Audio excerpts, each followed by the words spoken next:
Hi, I'm Max Keiser. Welcome to the Keiser Report. He has the eyes of a used Enema reseller. Cold, heartless, and determined, Jamie Dimon. I've got my eyes on you and your steel algorithmic trading collateralized sacks of bleep. Mis-selling of instantly exploding interest rate swaps. The naked short selling of silver. You're an enema of the state, Jamie Dimon. Stacey? Max, yes, we have some enemas of the state in our first headlines here. Feds, man bought and used enema kits, returned them to store for resale. A Florida man faces federal tampering charges after he allegedly bought, used, repackaged, and returned at least 12 home enema kits from a CVS drugstore, which were then resold to unsuspecting customers. Well, let's roll back a little bit to a headline about Bear Stearns, now owned by JP Morgan. Bear Stearns' email refers to bonds as sack of S******. But the bank kept foisting them on investors, says lawsuit. So these are the mortgage-backed securities that Bear Stearns, now owned by JP Morgan, packaged into securities and sold on to pension funds around the world. They referred to one of them, of course, as a bleep breather. I'm not going to be surprised when JP Morgan and Jamie Dimon announce that they're going to take this enema reseller public as an enema reseller IPO, value him at $1 billion, and then turn that into a collateralized enema reselling collateralized debt obligation bond to sell to some German bank, who then will explode. And then they'll have to impose austerity. So the Greeks are going to end up paying for the used enema bags once again. Well, Ronald Eugene Robinson is the name of this 34-year-old who, if convicted, he faces up to 10 years in prison and a $250,000 fine. So for packaging up his used enema and reselling it to unsuspecting customers, he gets 10 years and $250,000. Now remember, Carl Levin to the Senate questioned the likes of Lloyd Blankfein, who had to admit under oath that, in fact, they did package up S*****, bleep, and sold it to pensioners with knowing what was in there. And yet they found no evidence of any fecal matter in these CDOs. Well, why can't they give this guy a job at JP Morgan being the fecal matter repackager? I mean, he would be excellent at it, and he could sell repackaged fecal matter collateralized debt obligation bonds by JP Morgan to unsuspecting banks around Europe and around the world. And therefore, he is a genius. The Facebook IPO went totally down into the toilet. This would be a way to, get people's money back, is to repackage collateralized fecal enema package securities. So here's a mugshot of Ronald Eugene Robinson. And if you pull back, this is what we can only imagine as done by William Banzai 7, is Jamie Dimon, also under arrest for selling bleep CDOs. Uncanny, Jamie. Finally, you found your place in the world. So, Jamie Dimon has been all over the press in the last week, bragging about his earnings, record profits, based on the 57% increase in mortgages and mortgage origination. So the headline reads, Fed actions to reduce mortgage rates may be helping banks more than borrowers. Max, was this totally unsuspected?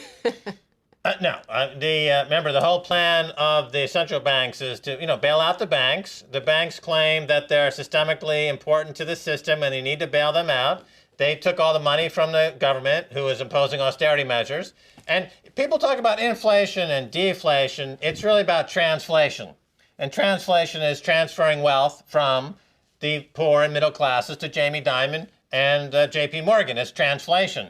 There's a big mystery out there, Stacey Herbert, about, the Fed keeps printing money. Where do we see the inflation? We don't see the inflation. Paul Krugman of the New York Times will say, I don't see the inflation.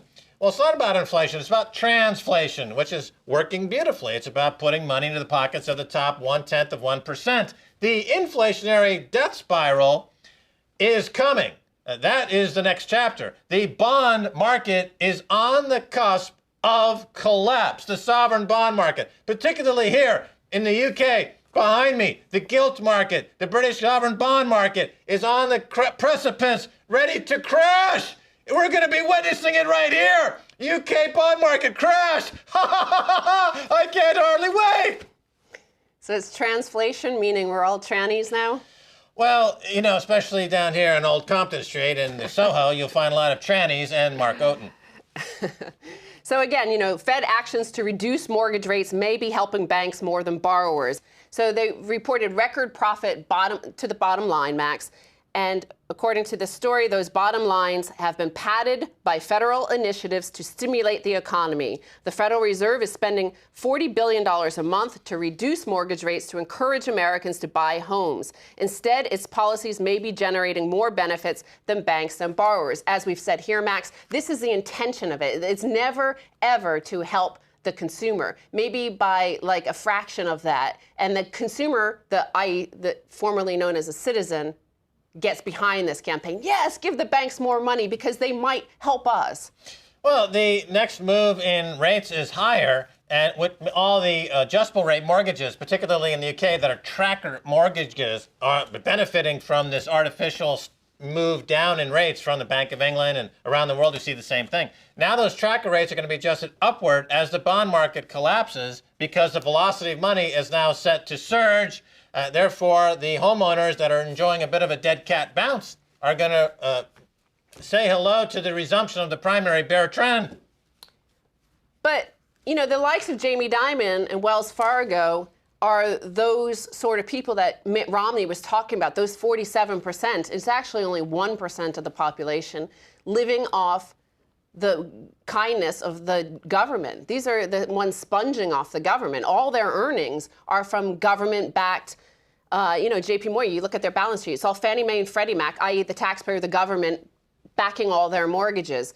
It's the Federal Reserve Bank, which uses the AAA rating of the American population to give Jamie Dimon 0% loans. Yeah. It's the municipalities bankrupted by Jamie Dimon's exploding interest rate swaps, as you talked about in the opening. It's what else? The food stamps he issues on behalf of the governments, the tax returns that he issues on behalf of the government. Well, not only is Jamie Dimon a welfare queen, and so is Mitt Romney from the private equity world, a welfare queen who's made money at the expense of many, many others. But the biggest welfare queen of all is Warren Buffett. Remember, he owns huge positions in a lot of these financials, including Wells Fargo. No one is bigger welfare queen than Warren Buffett.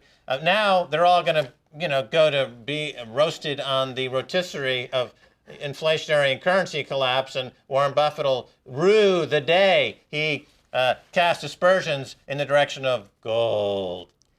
And this article about banks benefiting from the Fed policies, but not the borrowers, does mention that, well, the government can't force the banks to pass on this benefit to the borrower, because that would be socialism, not the handing out free money to the likes of Jamie Dimon, who then is like parading around, prancing on television, telling everybody how great he is. No, that's a really stupid statement to say, that the government can't force the banks to pass on the savings. What the government can allow is for new banks to be created to compete with Jamie Dimon.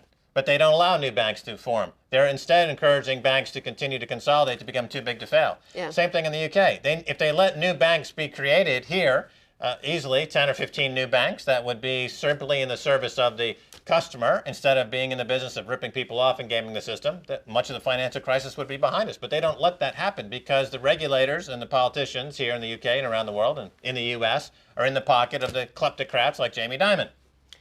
So here's another headline based on all the bragging he was doing this week. States don't need to take loans from JP Morgan.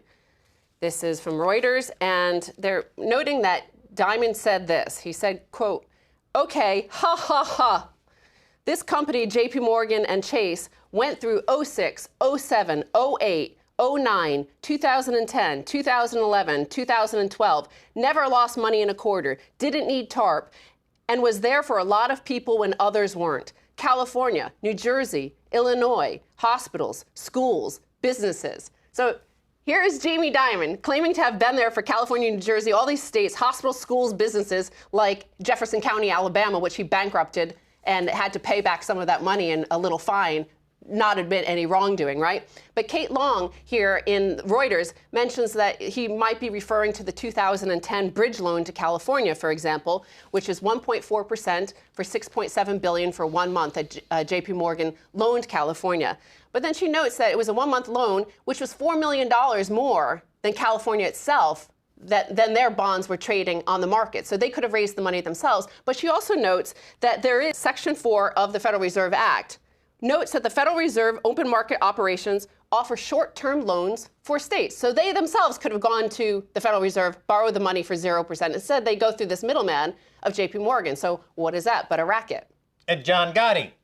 You know, Jamie Dimon is like the John Gotti of this era. You know, remember John Gotti, famous mob boss in New York, wore the flashy suits, went to Spark Steakhouse, ordered hitmen, you know, whacked some poor Joey Bag of Donuts out in Jersey, Joey Solanitano, or Vince Magumadama. You know, they'd all get whacked. Actually, now that you mentioned that, look at the names of the states where he says he did business. New Jersey, Illinois. Yeah. Those are big mobster states. That's right, the mob. They're gonna whack people, like Jamie Dimon did. You can't borrow that money cheap. You gotta go through me. I'm the racketeer. I'm the mafia. I'm a Jamie the Mafia. Shmakamuza. Muza moshimaka. Ima. You know, I do want to note that Jamie Dimon has yet to respond to our request for him to be on the show. But I did note that even the head of JP Morgan's publicity, who I wrote to, she did respond to a friend of ours, Laura Shaw, who is trying to contact Blythe Masters, who I fought apparently in the virtual world this weekend on Rumble Roses. Somebody tweeted me they created a character, Blythe Masters, banker, as you can see from this image. And here's Stacey Herbert. Banker Basher is my wrestling name. I got my money on Stacey. I want to see these two women wrestle. There's nothing better than watching female wrestling. And check out the silver bikini I have on there. Lovely. Can you do it in a big vat of mud? Well, it's only in the virtual world, apparently, that you're going to see a rumble between Stacey and Blythe Masters. Well, my imagination is quite vivid. Doesn't matter if it's virtual or not virtual. I still see it. I see you two mud wrestling. Well, okay, Max. And then finally, another woman is in the headline here. A U.S. woman takes on banks over LIBOR. This is a big story in the Financial Times today. A pensioner whose home was repossessed is taking on some of the world's leading banks in the first known class action lawsuit claiming that alleged LIBOR manipulation made mortgage repayments for thousands of Americans more expensive. So here's a pensioner taking on the banks. Now, why aren't Chicago, Illinois, Jefferson County, Alabama, why aren't the municipalities? We know for a fact they were defrauded by LIBOR. Why aren't these big entities, the authorities, going after the LIBOR riggers? Because Jamie's going to whack her. That woman's good as dead. Jamie's going to whack. Two to the head. Gangland style. Sorry, babe. You got to go. Because if that lawsuit were allowed to go forward, the system might collapse. We need to kill this woman to keep the system alive. We need to destroy the village to save the village. We need to destroy all the investors to save the investors. I'm Jamie Dimon, enema of the state. All right, Stacey Herbert, thanks so much for being on the Keiser Report. Thank you, Max. Don't go away, much more coming your way, so stay right there.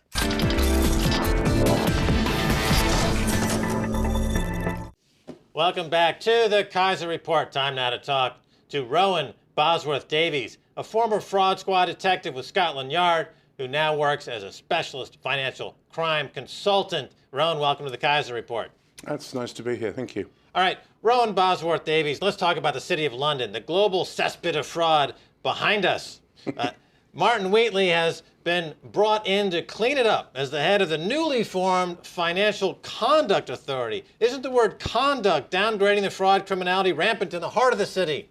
I think that's actually part of the it's part of the policy of trying to get across the fact that what this really is all about is just about the way the chaps run things, and to make sure that the chaps do the right things in the right way, because they just don't want to give the impression to anybody that this is just a glorified casino and that, you know, you enter here at your peril. So that's why they deliberately choose nice mellifluous words that just basically tamp the whole thing down.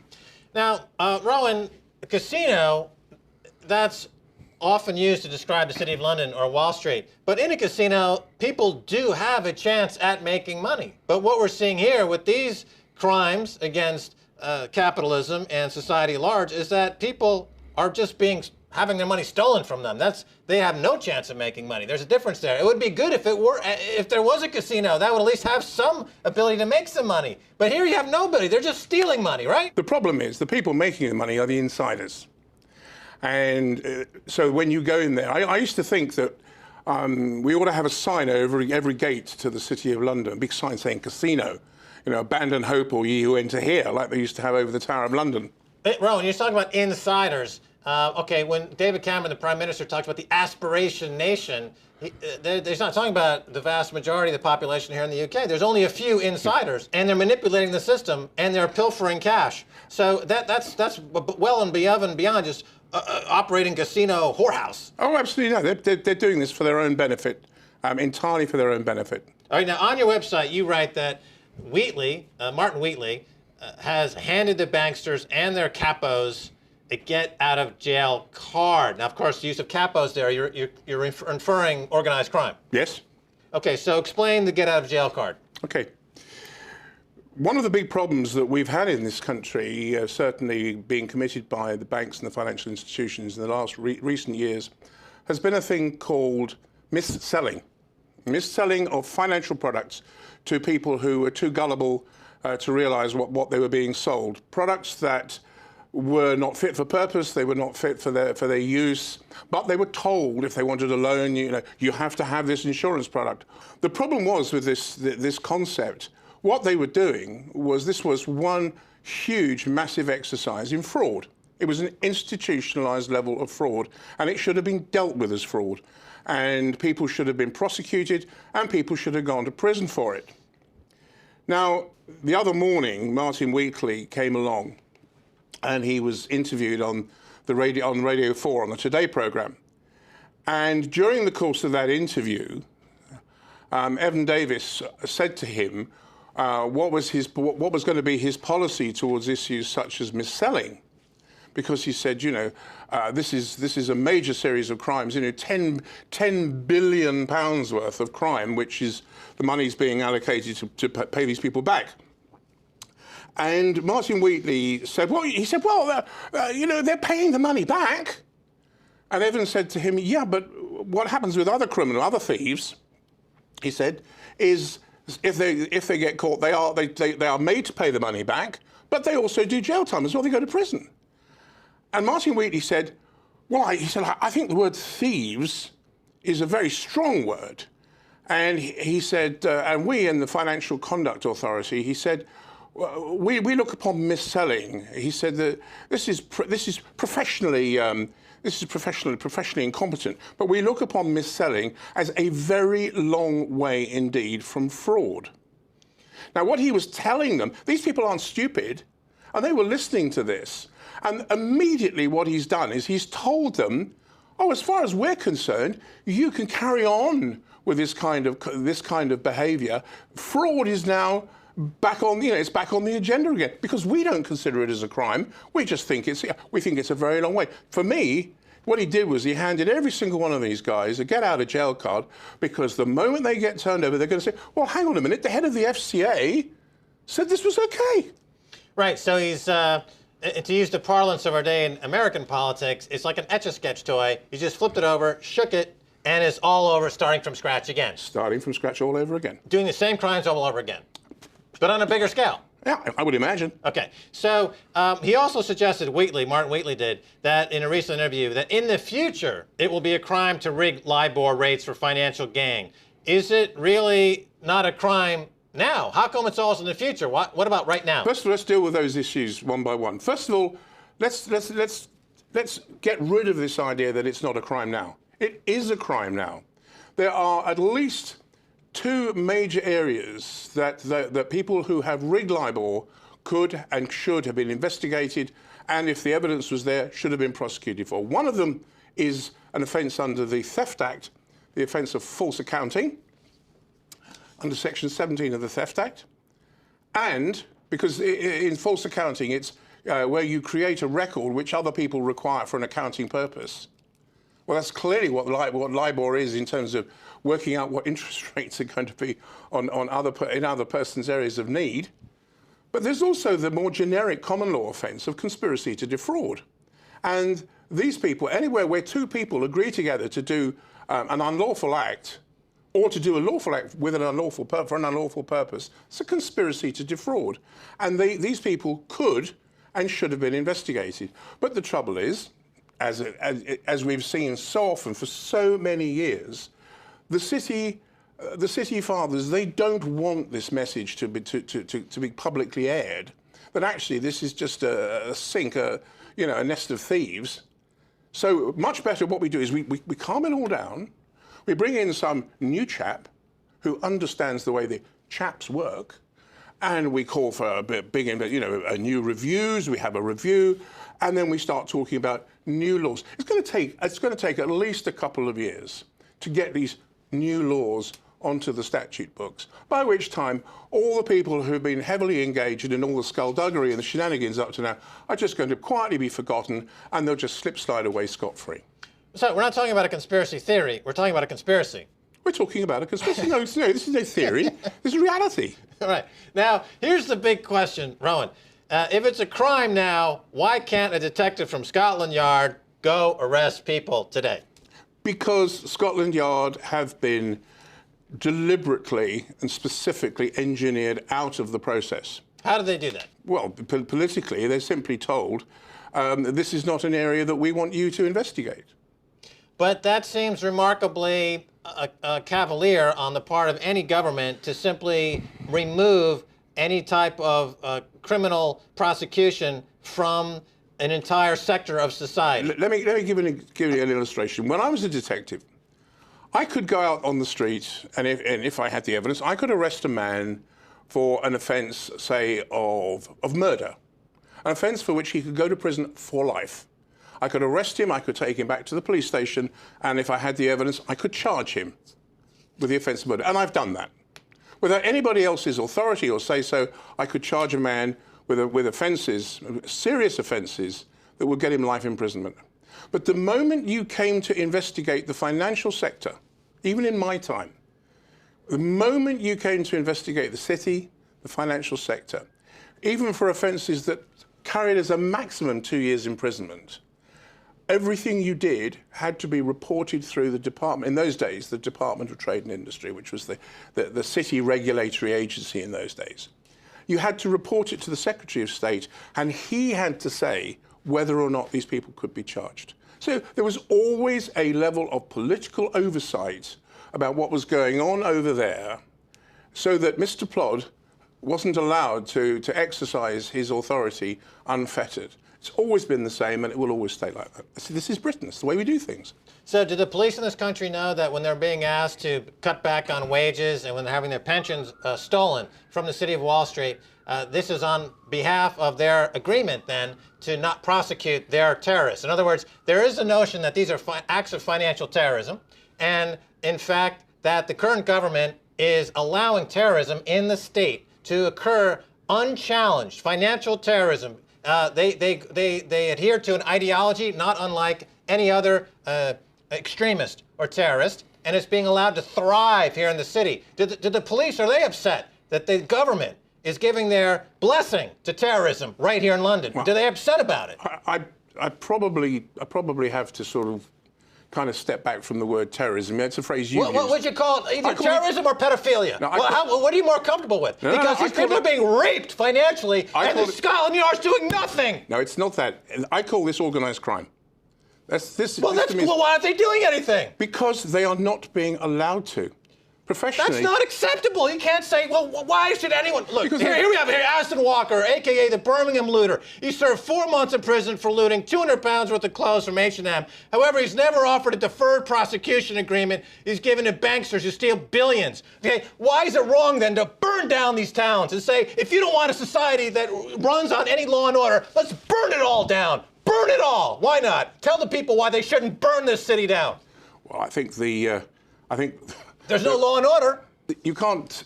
I think it's very difficult to try and make a quantum leap from one to the other. Because nobody wants to see public order suddenly being thrown to the wolves. Nobody wants to see that.